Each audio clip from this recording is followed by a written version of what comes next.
All right, so picking back up, we've got AEMCal installed. We loaded a layout. We flashed firmware, so it has firmware. We sent a base cal into the controller. And the next thing we need to do is that base cal is probably not going to match every single thing on your vehicle. We also want to check that things are communicating as well, right? I'm seeing a whole bunch of reds on here for pack voltage, for pack temperature. Some of this inverter info is red. We probably don't want all of our info to be red. BMS18 CAN valid is saying no, it's not valid, so that's not good. So this CAN system overview page has a bunch of kind of diagnostic-y channels in here. These are like status channels. For instance, over here, this is a pretty simple, easy one here. BMS18 CAN valid, DC-DC state 2 CCU message valid, and a message age. So message age is more of a debug thing. How many computer cycles, how many processor ticks have happened since the last time we received this message on CAN. And then message valid is, has it been received recently enough that we call it valid and trustworthy data. Same thing with this CAN valid. It's not valid means we don't trust it because it's too old, or we haven't received it ever, right? Never ever is considered the same as too old in this system. And so because of that, it's giving us a bunch of default like fail-safe values. If you don't receive the info, there's some number that it calculates when you're running off of just, fail-safe or, disconnect values. So I'm going to assume that you've got a vehicle and your vehicle has some of this stuff connected and hooked up, right? I guess down here it says setup overview, right? Your inverter should connect to CAN 2 port on the VCU. You have an AEM PDU that connects to CAN 2. If you have power steering from a Ford or a Mazda, you could connect those to CAN 2. That's pretty uncommon. I would be very surprised if most people have that. BMS18 connects to the VCU7 CAN 3 on your VCU275. AEM charger DC-DC goes to CAN 3. AEMCal keypad goes to CAN 3. IVTS CAN 3. If you had an Orion BMS, that goes to CAN 3. And now I have, this isn't hooked on a real car. My setup is just on a desktop test bench. Say that 3 times. My setup is just a test bench, but I do have a second device that kind of simulates the messages, so we can see there's some info being sent back and forth. So let's.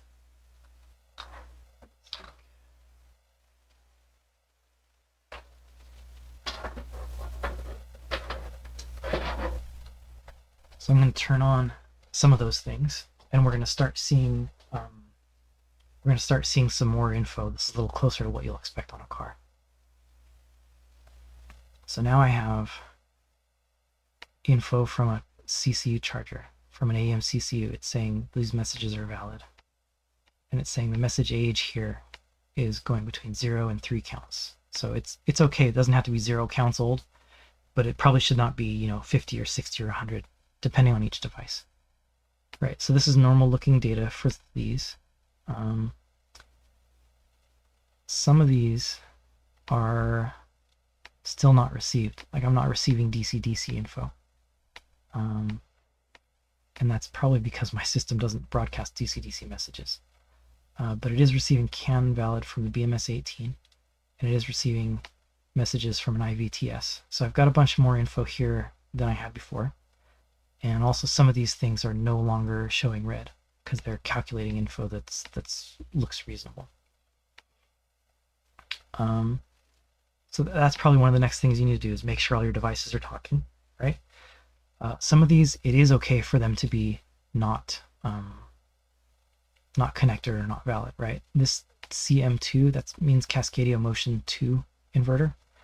And I don't have a second Cascadia Motion inverter, so that is a 0 failsafe, default number. Same thing here, Zon 1. I really ought to add some better notes here. Hopefully yours has better notes by the time you see this video. But Zon 1 is a Zonic inverter. I don't have one of those either. I don't have 2 Zonic inverters either. So those are still flagged red. And that's going to be okay for some systems, many systems.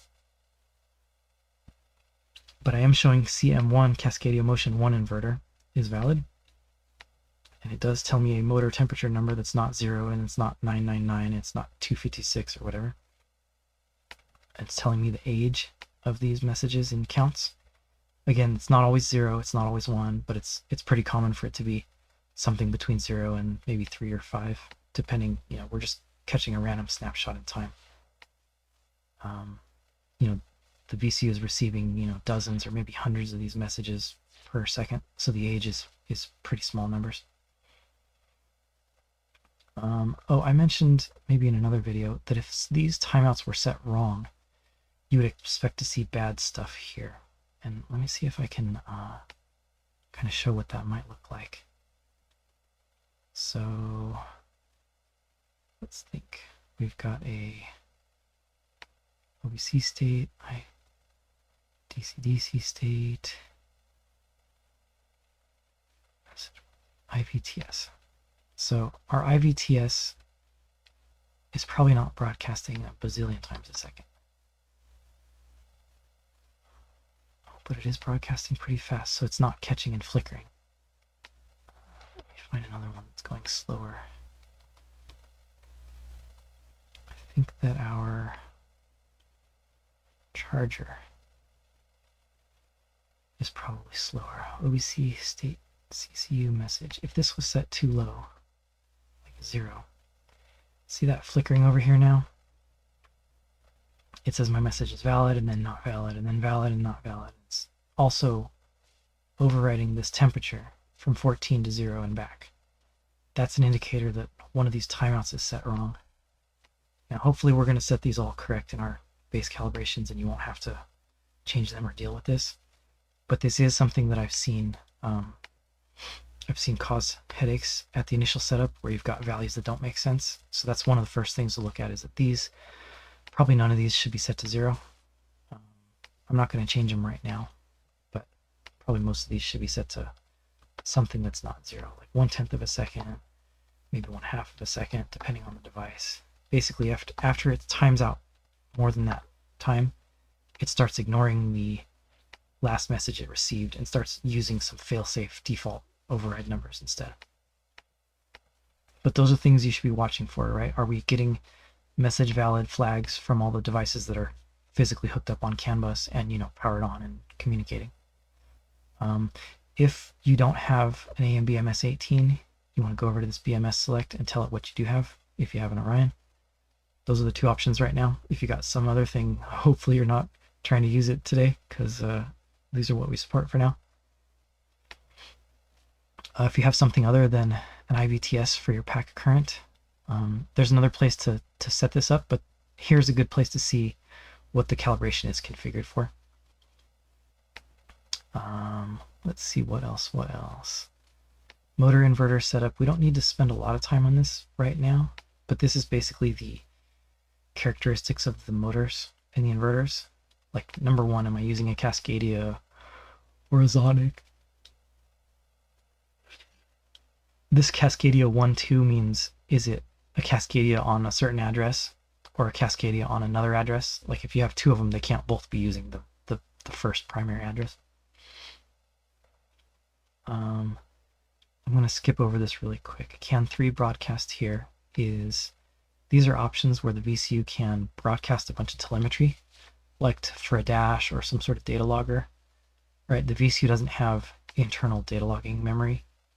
So there's a lot of CAN bus messages that are sent from the VCU out to a dash to log or some other device to log.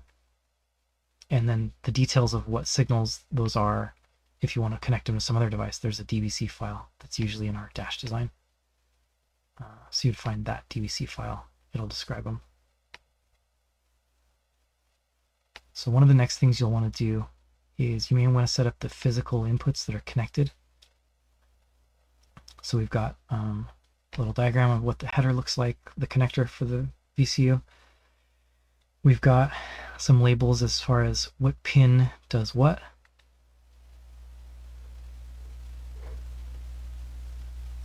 And then these options are, you can reassign some of these pins. for instance, we have an input for our AEMCal pedal, right? If we said that our AEMCal pedal, APP1 input select, we have it defaulted to AN1, analog 1, which is one of the pins on here. I don't remember offhand. Should be in here somewhere. Come on, AN1. AN1, there we go. A17. If yours is not wired to A17 for some reason, if it's wired to something else, you could tell it use the other pin instead, AN2 instead of AN1. This is where you could do that. That's just basically the pins that it's using. So you can set each of those. You should, for ones that you're not using, you should set those to, if it's available, you should set those to default low. See if I've got default low for some of these. Oh, I don't for some of these. I'm going to have to add that in future firmwares. But some of these, if you can select default low to remind, hey, we're not using that, then that would be a good idea. Oh, I don't have that for a lot of these. Anyway, analog switches. These are inputs that can act as a switch, and they can have a time threshold and an ADC count threshold. So it'll tell you the raw counts. It'll tell you the sensor volts. It'll tell you a calculated resistance if there's a if it's hooked to like a temperature sensor. And then the logic state is a result of those things. If you had a switch that is ground means on versus ground means off, you can flip that polarity here in this option, AN1 polarity. And you can see now here that our logic state is calling this 1 on instead of 0 off.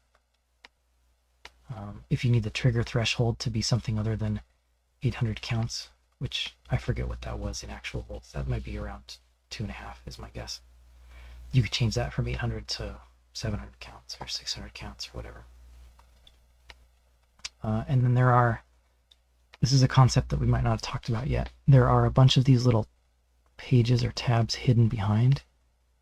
See, when I clicked on AN2, it's now showing me options for AN2, and they mostly match the name, or you know, the pattern. But you have options for each switch. So I could change the ADC threshold for AN7, analog 7 input, and it doesn't necessarily change the option for 6. But there's all these ones kind of stacked behind each other. So if you need to make edits, you know, find the one that's stacked behind and edit it. And if you want to view the other ones, these are also stacked behind.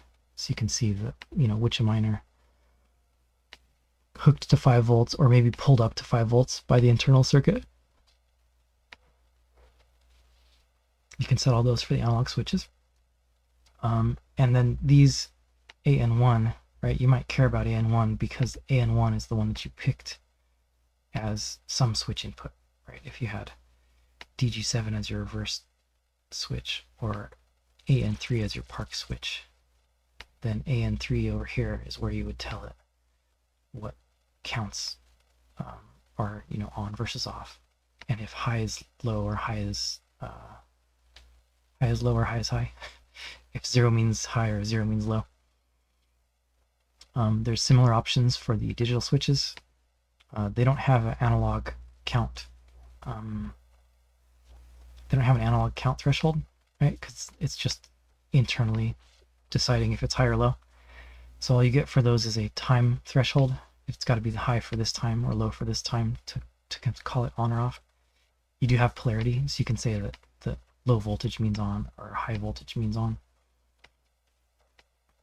So you can set those, and then your switch calculated value will be different, even if your switch raw, you know, the raw voltage value is the same. And again, those are stacked, so you can edit them that way. I'm afraid this video is going to get long, but let's go through a couple more. Ignition switch, that's for the lightning bolt button. I'm not going to mess with it right now, but that's there. AEMCal pedal, again, I'm not going to mess with that one yet. The next thing, I'm going to skip right over to the BMS stuff, because if this vehicle has high voltage, we want to make sure that we're monitoring that correctly, and we want to make sure that we're able to charge before we try to do any sort of AEMCal pedal stuff. I guess maybe let's not skip the AEMCal pedal stuff, right? You do want to tell it the minimum and maximum expected voltage from this pedal. So if you press the pedal, I don't have a pedal hooked up, so my voltage is not going to change. But what you would do is you would press the pedal all the way, watch what its maximum voltage is, set it a little bit higher, right? If we saw 2.5 volts, we maybe set this to 2.55 volts, 2.55, or maybe 2.51, so that we're not exceeding the max voltage during normal operation. And same thing for minimal. You let go of the pedal and you watch the minimum pedal voltage that you see, and say it was 0.50 volts, 0.50. I'm going to change this to 0.49. Oops, 49. Because again, I don't want it to be below my minimum number. If the if the pedal uses 2.5 as the closed and 0.5 as the open, you would change this from a positive slope to a negative slope. It's pretty common on modern accelerator pedals that one of these might be a negative slope, sometimes both. It's also very common that the second signal, right, the second signal from the pedal is going to have a different voltage range than the first signal. This number for APPX check, that's a cross check. It basically says how much are these two signals going to vary from each other. So if you sweep the pedal from fully closed to fully open, you're going to watch AEMCal pedal 1 calculate, from 0 to 100%. AEMCal pedal 2 is hopefully also going to calculate from 0 to 100%, but they might move at a little bit different rates. You might have one of them a couple percent ahead of the other, and we call that a cross-check threshold. So if you do see that it's quite different, like one of them's 10 and the other one's 20, you would need to set this cross-check threshold to expect a higher difference between the two. So maybe 15 or 20 or whatever. This time threshold is how long are they allowed to not match up or to be outside of this cross-check range. If they are outside this range for long enough, it'll call it a fault, a cross-check.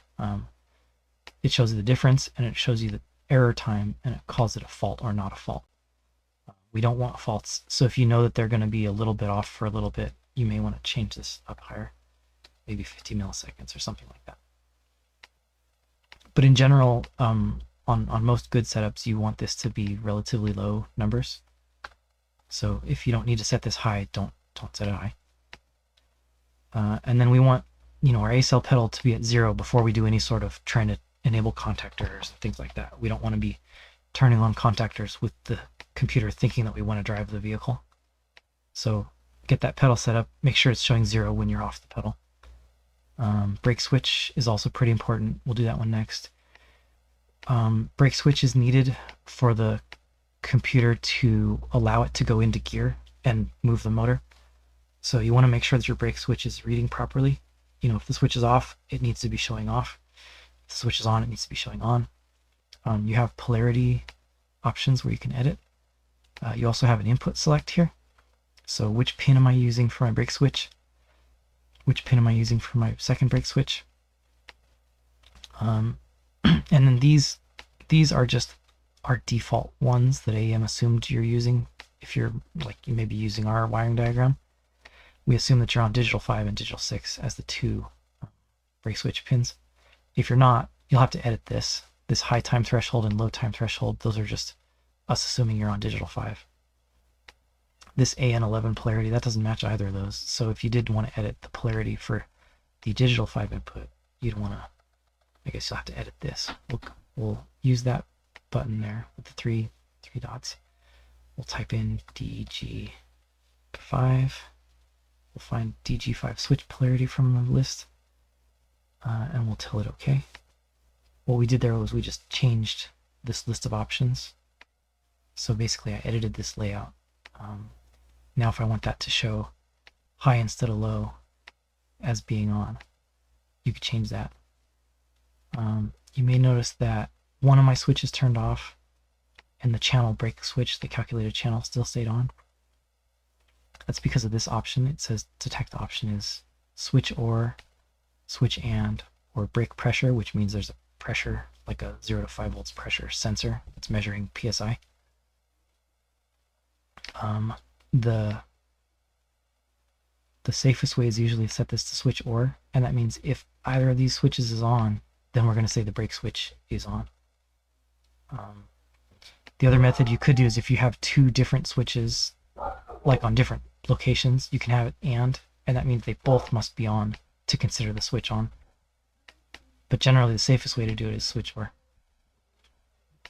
If you have a pressure sensor, you would set this to break press, and then you would calibrate the numbers in this table so that when your pressure is above these numbers, it'll call it switches on.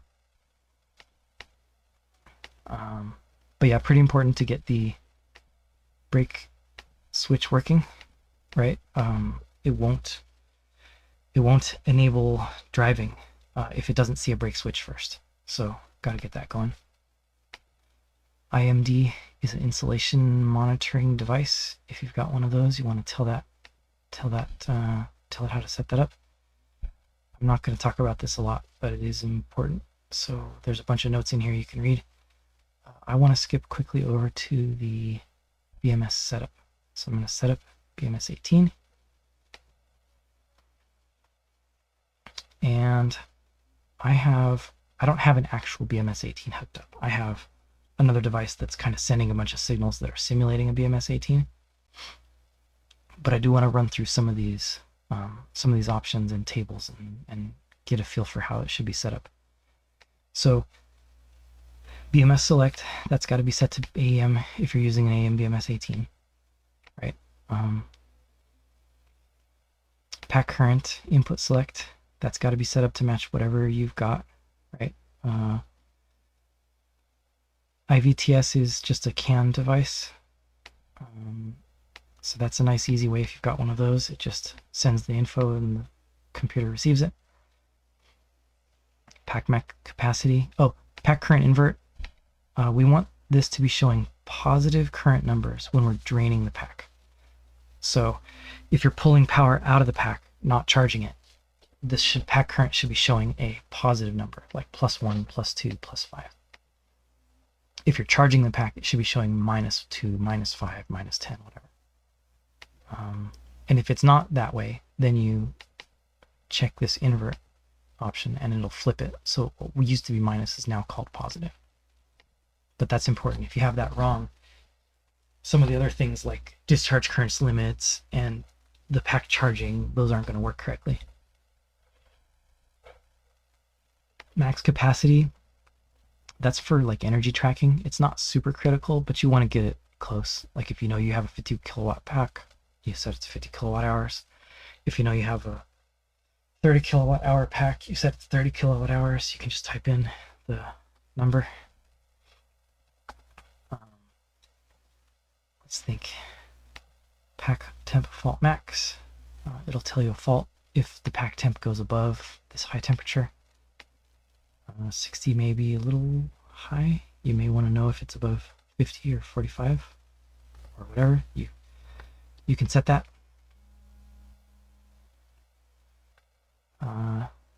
BMS 12 volts threshold, I believe it will, I forget if this is sending a fault or if this is ignoring the BMS.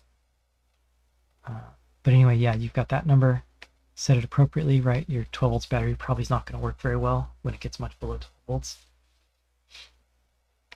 Cell data, you want to set these. Fault limit is a fault that gets broadcast out to the dash. So you could say if my highest cell is above 4.20, I want to send a fault to the dash. Cell over volt limb, not fault limb, but over volt limb. That has to do with charge current limits, and I think as well charging current. So you could say if I get above, this probably will be a little bit lower. Maybe call that 4.19 as an example.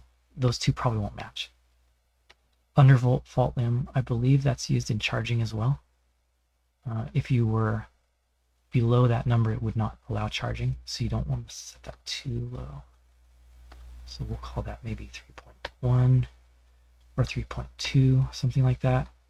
Undervolt fault limb, that's the number where it's going to send a fault out like to the dash. So we'll call that maybe 3.19. Just as an example there. These numbers for cell resistance aren't too critical, but what happens is when the VCU is calculating the cell resistance, if it calculates a number higher than this, it'll ignore it and say, that can't be realistic. So you could set it to say, look, if we calculate more than 1.9 milliohms of cell internal resistance, just call that an error and use the default numbers. Default number is down here, 0.40. Same thing with under resistance limit. If it calculates some really low number that's so low it's not plausible, it will not use that number in its other calculations. It'll use this default number instead. DCL CCL method. We'll talk about that more later. Balance command, is it allowed to balance the cells or not? There's more options to it, but this is the very basics of, is it allowed to balance? And then how high do the cells need to be to allow it to balance, right? Because the way the BMS18 balances cells is it takes energy out of a cell that's high, and it usually happens while it's charging. So you're usually taking energy out of the highest cells to get them down to match the lower cells. Quick numbers here. You have discharge current limit if we're using this temp-based option. So you could tell it that if my pack temperature is this, then my current limit is this. For a initial starting off, let's set these kind of low, and then maybe you can adjust them later. This is with low, so this is the pack temp high table. If the highest pack temperature is this, like pack temp max, this is what it uses. And if the lowest pack temp min is this, it uses this. So it's actually going to be using both of these tables at the same time. Although we don't want 1400 for now, so I'm going to set this down to 300 again. These are the same concept, but for charging. Can we? And charging usually means regen charging, because that's going to be your higher charging than like a level 1, level 2 charger current. So you may want to tell it, I never want more than 150 amps of charging current, or whatever the number may be, depending on your pack temperature. You could say, when my pack temp's cold, don't give me more than 50 amps. And then as it warms up, give me 75 amps, something like that. And as it gets hot, maybe you tell it, I still don't want too much charging current when we're hot. Right? Maybe we'll give it 125 when it's 40 degrees C and 45 when it's 45, something like that. This number here, cell OCV undervolt fault limb, this number here is going to turn off a lot of accessories and also prevent the VCU from pre-charging the inverter if the cells go below these numbers. So that one's pretty important. Set that to basically the lowest safe number to be running these cells at, because it's not going to allow you to move the vehicle if the cells are below that. So don't set that too high. Your driver will get pretty upset if you set this to like 3.5, because you'd rather him not go above, below 3.5. If you set that to 3.5, 3.6, and then they're at 3.4, what's going to happen is it's going to not allow pre-charging the inverter because you're below 3.5. So set that to a pretty unsafe number, basically. Don't put too much. Don't put that too high. These are important. Cell select tables. This basically tells the BMS which inputs on my BMS18 are physically connected to battery cells and giving me, valid cell voltage measurements. There's 18 cells on a BMS18. For some reason, I'm sorry, this thing goes from 0 to 17. So cell 1 is the first one, cell 2 is the second one, third, fourth, fifth, whatever. If you have a cell that's not physically connected to an input, then you tell it 0, so it's going to ignore that number when it's doing cell voltage calculations. And actually, these are a little easier to watch on the next page, the cell select page. That shows all these tables in one spot. So if you have these, I believe, are the numbers from one of AEM's vehicles where we used cells, the first, let's think, 8 cells. We did not have that cell connected, and we did have the next 8 cells connected. Now, why it was wired that way, I can't tell you. That may have been just, physically the harness was easier that way. But that's how it was wired. If you had it wired differently, right? Say you did have a cell connected in the in the 9th input, you would change that to 1. And then say you didn't have a cell connected to the last 3, you would change those to 0, 0. And what that tells the VCU ignore those 3 numbers. Ignore those 3 numbers that we received from the BMS. And then there's a maximum of 16 of these modules you could connect. You've got to set this up for each one. If you have them all wired the same, you can use copy and paste. So I could select all these things, Control C for copy, select all the next one, Control V for paste, save you a little time there. Or you can just type it in manually. Go and use your arrow keys and number keys and tell it 1s and 0s. There are similar tables for external temperature thermistors. And these are the ones that are usually wrong for other people's vehicles. Notice how it's telling me a bunch of these things are unhappy. It's because my device is telling me, numbers that it's not happy with. But I could go and tell it that here, thermistor 3 is telling me -127 because I've told it I don't use that one. If I told it 1, and I believe, oops, what did I do there? No, wrong number. Oh, I bumped something here I didn't mean to.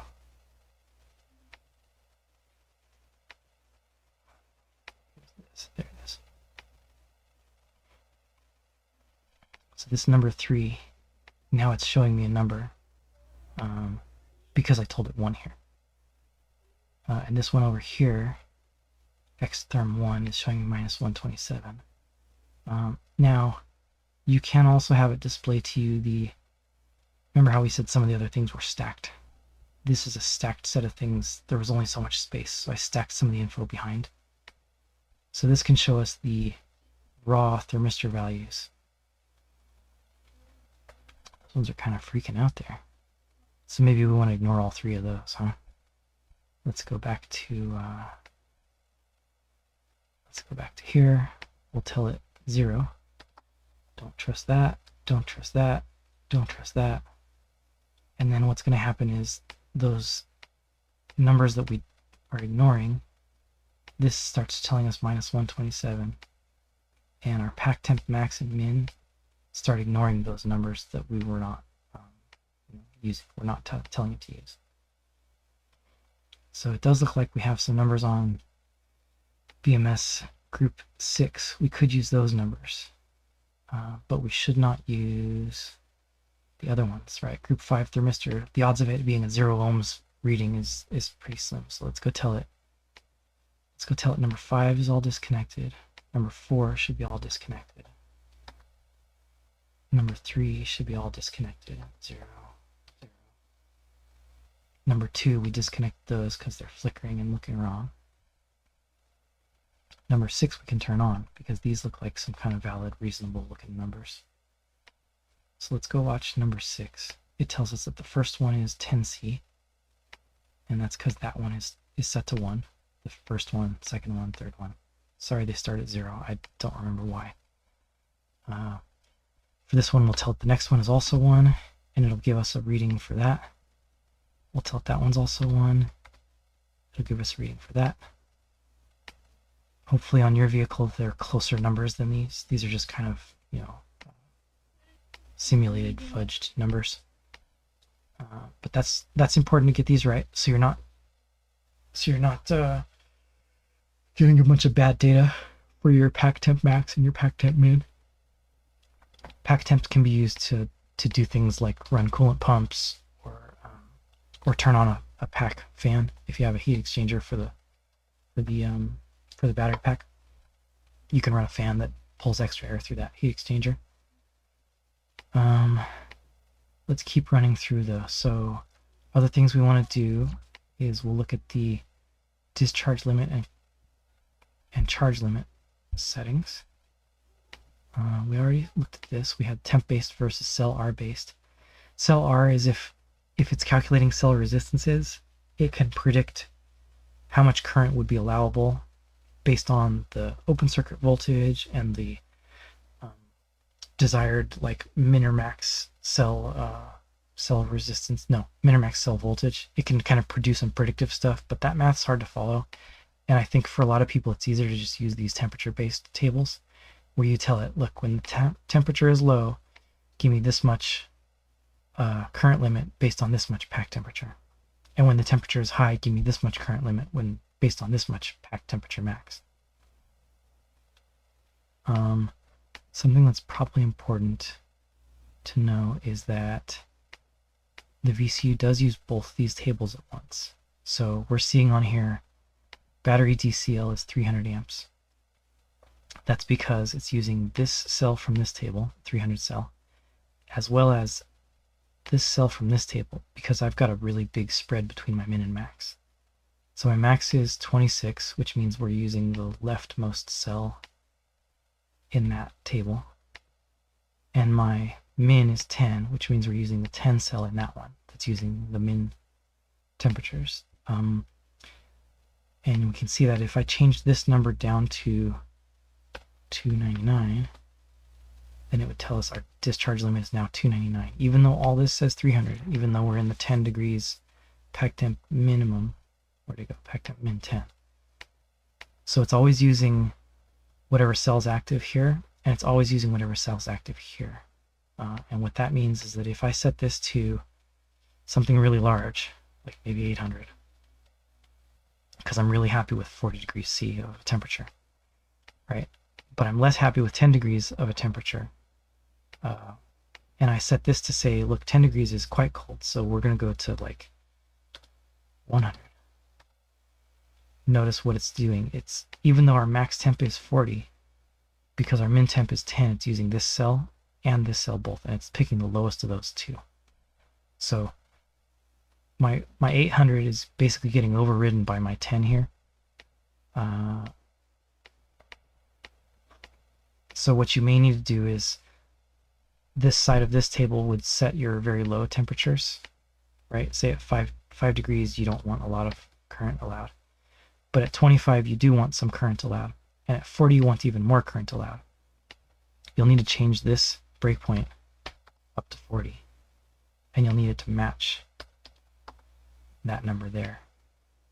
Do I have an easy way that I can change my temperature to show that? Not quickly, sorry. You'll just have to trust me on that. Basically this number here should match this number here, both for its number and for its breakpoint, the temperature input breakpoint. Or else you'll have a situation where one of them is overriding the other one of them. If you want to quickly override and test some of these current limit behaviors, you have these numbers. BAT-DCL-CAL is just a temporary user number where no matter what these tables say, just give me this number instead. It'll take the minimum of all of them. So if your option here is set to 1600, your tables are calculating 800 here and 100 there. It takes the lowest from those. So we've got 100. But I could tell this to be 98. And now it's telling us our limit is now 98. Because of this option here. And if I set that to something even lower, it's more obvious that it's doing 55 as the limit there. Inverter 1 is the limit that's going to the inverter. So Set that one back up high to get it out of the way. Now it's using the lowest number from these tables. I'll set this table to all 300s. Now it's using, again, it's this cell, this 10 degrees cell. If I change just that 300 cell into 311 or whatever, you'll see it's using that cell in that table.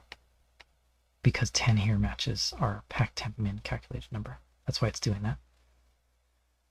I guess if we're talking pack current, we'll talk about the pack current measurement. There's kind of a lot of stuff written in here, so feel free to read through that. It's pretty common to use an IVTS CAN-based temperature or current sensor. You want to hook it to the CAN 3. Should be sending 500 kbps. This number of timeout threshold sets the maximum time between messages. If you don't have an IVTS, maybe you have a LEM type sensor. And what that one is it does analog voltage that gets converted into measured current value. And so you've got a bunch of options here you need to set. You need to set the which physical inputs you're using. A lot of these LEM sensors have a low range and a high range input. So then you've got your numbers for default value if it's out of voltage range. You've got high thresholds and low thresholds for what's the min and max voltage we're expecting out of this thing, and then a sensitivity of millivolts per amp. Hopefully that's matching whatever was written from your manufacturer. There are potentially two of these different ones, right? It's potentially two current readings from two sensors on the same thing. And what the VCU does is it takes the two signals and it does blend them at like in the middle of those two ranges. And if you really want, you can set those blending information down here. You could tell it if we're at 25%, 25%, what's that thing? Yeah, the low range does 75 amps maximum. Set the blend points to plus 75 and minus 75. And then this blend start ratio sets the transition point. So it'll start blending at a certain percentage below the actual blend point. So it's not just a snap change from one says 75, the other one says 90. We don't want to snap from 75 instantly to 90. It'll like blend between the two values. So you'll read, maybe 80 something when one is 75 and the other one is 90. That'll avoid some like snap changes in the readiness there.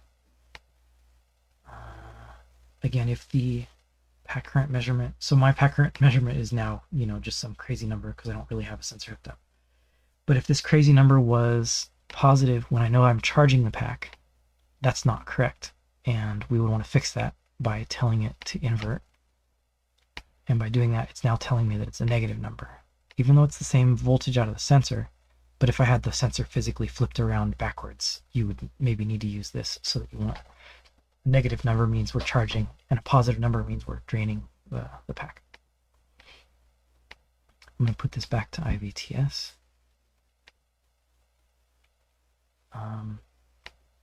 DCL and CCL for cell resistance mode.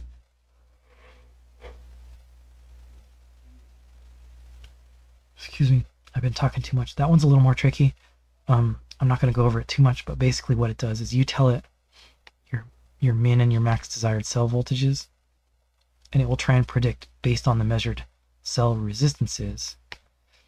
It will try and predict how much current it can give without hitting these min and max limits.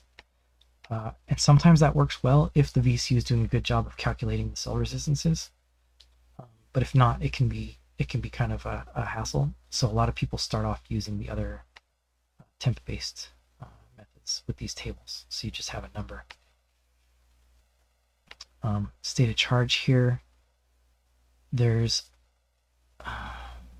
This is starting to get long, but you have a table here where you can tell it at this much cell voltage, I want to assume that my state of charge is 0.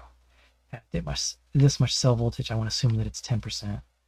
I assume this cell voltage is 50%, 75, whatever. And what this does is it just estimates, right? It's a simple lookup. If the pack temperature is this number, the measured cell voltage is this number, then our assumed state of charge is 10, regardless of how much current we've pulled out of this pack, since we charged it, that sort of thing. That's the simplest way of doing state of charge. It's just a lookup table with cell voltage gets this state of charge number. And especially if it's a new setup that hasn't been charged and we're not sure what the pack charge level is, it relies on this when it's never seen the pack be fully charged. So it's going to rely on this table the first time before you charge it. So if you know those numbers, punch them in there. If you know how they vary with pack temperature, you can punch that in there. You could tell it that, all right, it is 3.5 volts, but because we're cold, we're going to call that maybe a lower state of charge than if it was warm, something like that. The VCU can also do Coulomb counting. Coulomb, however you pronounce that. You can do Coulomb counting where it's checking how much current went in or out of the pack, and then knowing that you told it that it's a 30 kilowatt pack, 30 kilowatt hours, and we've pulled X number of kilowatt hours out of it, then we have X number of kilowatt hours remaining, and we'll call that a certain percentage state of charge. That Coulomb counting can work pretty well, especially near the middle of the pack, where the cell voltage kind of stays kind of constant, and you have to use Coulomb counting if you want to get a good estimate. This table here is where you can tell it that when I'm at this pack voltage, I want to use mostly my calibration table for state of charge estimates, and when I'm at this voltage, I want to use mostly my my Coulomb counting, my kilowatt hours, current integration or whatever you call that, energy tracking. What else? That's most of it. The next thing you probably want to do after here is you probably want to start getting into charging the pack. And this has already gotten pretty long, so I'm going to make that a whole nother set of videos. There are a couple other things here. The VCU can calculate cell resistance. It does that based off of some stuff. That only happens when it's charging at the beginning of a charging session. So if we haven't got the charger hooked up, we're not going to have valid values in here yet. It can do cell balancing. It can actually do cell balancing before you charge. In this firmware build, that wasn't always the case, but it can do balancing before you're charging. You would have to change this option from charging only balance mode to balance without charging. And then when you do that, be sure to set your pack volt, your balancing pack voltage. Don't let this thing drain your pack, right? You may only want to balance when your pack voltage is maybe 385 or higher, or whatever the numbers are, right? And you may want to stop balancing once the delta, the difference between the highest and lowest is not super tight, right? You may not want to go down to all the way to 0.001 volts.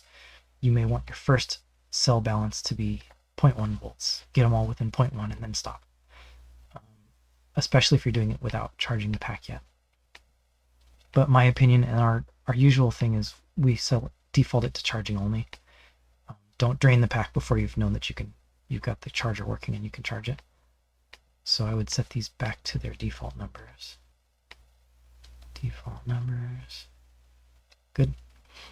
You can also tell it don't balance a cell that's lower than this voltage.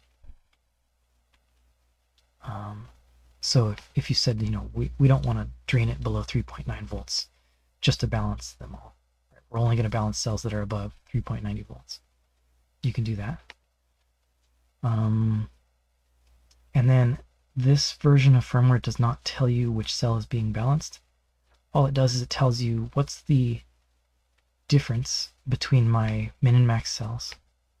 And then it tells you what's the max and min number what's my max and min cell voltage from each of these BMS modules. So you can tell it. You can see that this one is pretty close. And also all these are below our pack average.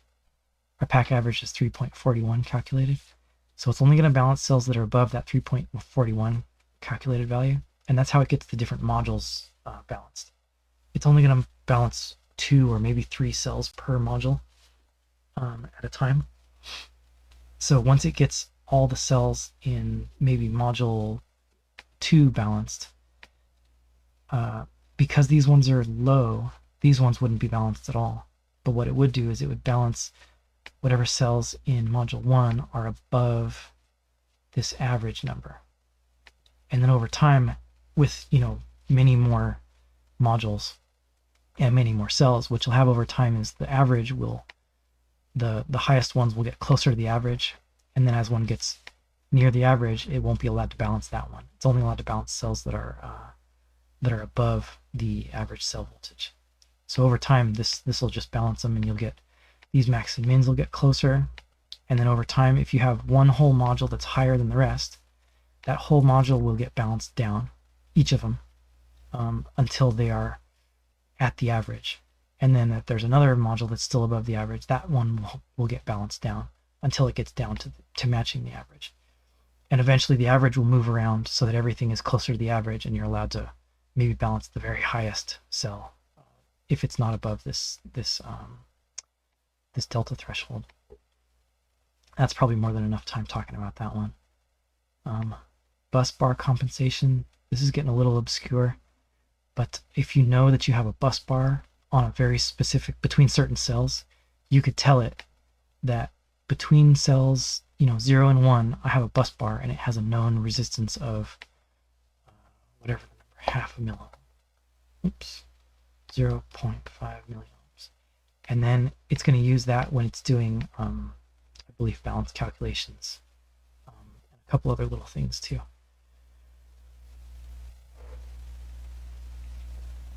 That's pretty obscure. Most people don't use that, but it is in there. If you know that you have a bus bar that has a known resistance, or it's significant compared to the other cells, you could tell it that this certain index of cells has a bus bar. Energy tracking is for like range calculation. You can tell it the max capacity that we want to use. Say we want to use only 85% of our 30 kilowatt hour pack. It's going to not allow us to drain it all the way down to 0 kilowatt hours. You have some things down here that say if you're not if we haven't done enough miles of driving to get a good feel for our energy consumption, our watt hours per mile used. If we don't know those numbers, this is just a simple lookup table where you tell it, look, if my state of charge is 10%, I only get 5 miles of range. If my state of charge is 100%, I get 70 miles of range. The input to this on this side is pack temperature. So this probably should be numbers like 50, 40, 30, 20, 20, 10, 0. So if your pack's cold, maybe you turn those numbers down for your estimates. Tell it, okay, look, I know that I am technically 10% state of charge, but it's very cold, so we're going to call that like, look, you're out of range because you're low charge and you're a very cold pack, something like that. And this is estimates it would use when it doesn't know the calculated watt hours per mile. It'll start calculating watt hours per mile if it's got some numbers for vehicle speed, right? If it knows the tire diameter and the gear ratio, it can calculate vehicle speed. And then based on vehicle speed and pack capacity used, it can estimate your watt hours per mile that it's been seeing, the energy consumption rate, and it can use those to estimate your range distance remaining until the pack is down to 85% gone. So that stuff in there, you want to get that set up. And the next thing you would probably do is you'd probably get your charger going. I guess you could look at your BMS18 data. These will show you the information from the different BMS modules.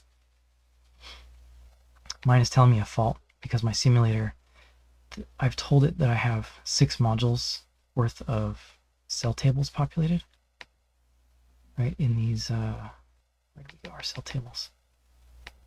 I populated 6 of these tables. 1, 2, 3, 4, 5, 6. So it's expecting six modules to be received. But in this data thing, it's saying, look, I'm only receiving info from 2 groups. It's because my simulator is only sending it 2 groups worth of data. So it's telling me, hey, that's a problem. That's a mismatch fault. We're not receiving data from all the stuff that we're expecting. And what you would want to do in a case like that is you'd want to go and find those ISO-SPI lines, the ISO-SPI wires between the BMS18 modules, the satellite modules and the master module. And once you get that figured out, then you can look at like if it's got any faults that it's telling you. Right now mine's telling me one of these min volts is low because they're telling it 0 volts. You can look at individual info for each group, each BMS group. So group 1 is telling me a bunch of different cell voltages. It's trying to highlight that some of those are you know, quite different from the others. Group 2 info, group 3 info, you can call that stuff. The next thing you'd probably want to do is go over to the charging in DC-DC. Want to make sure your DC-DC is working. Want to make sure you can get it charged. But this is pretty long, so I'm going to stop this for now. We're going to call this 56 minutes. Goodness. Thanks for sticking around if you're this far.